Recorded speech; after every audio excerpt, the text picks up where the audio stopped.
back to Republican Congressman Tom Price of Georgia, who says that we do need a time machine here. And Congressman, I lived these moments. I saw these moments. That's right. Their version is not these moments.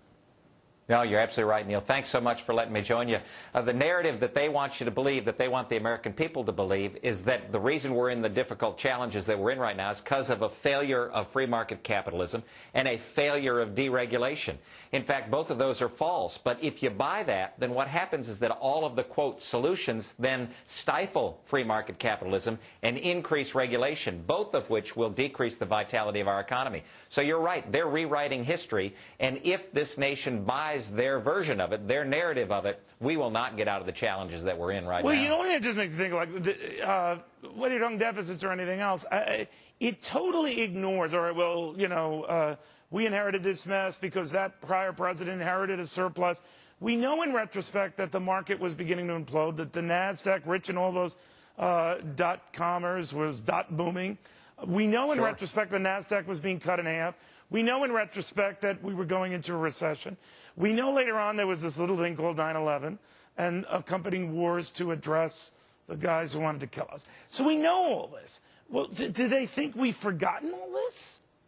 Well, what they want you to believe is that it's more government involvement and more government spending that is necessary to correct what happened.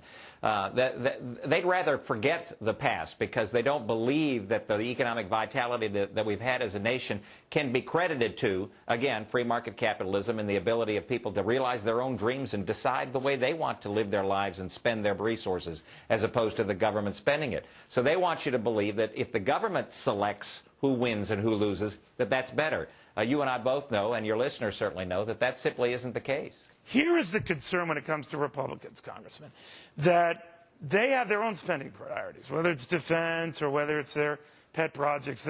We'll just swap one group of spenders for another group of spenders. And whether there are tax cuts and they do their thing and the economy goes again, much like what happened in the Reagan years, we'll get a boom, but you guys will spend all that money and then some that comes into Washington.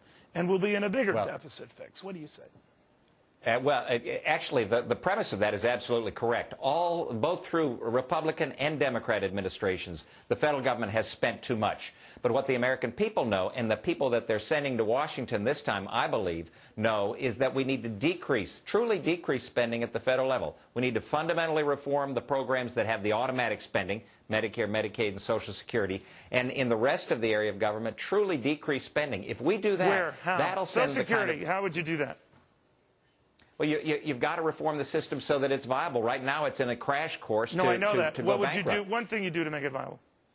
One thing, you don't change anything for folks above age 55. Below 55, you allow individuals to take a portion voluntarily of the monies that they contribute to Social Security right now and put them in a secure investment vehicle that is approved by some board or some standing that makes it so that that money comes out of the Social Security liability. That actually increases the long-term viability of the program. Would you means test benefits?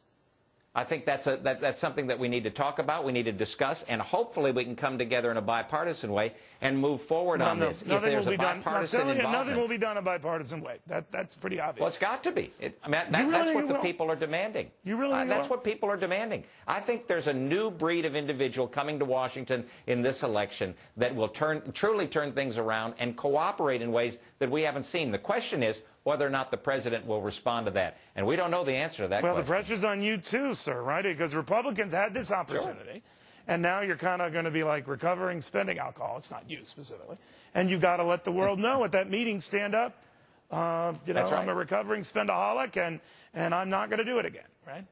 It's time to walk the walk. And we do need to do that, absolutely. But the American people know that, whether it's Republican or Democrat. We need to walk the walk and decrease total spending at the federal level.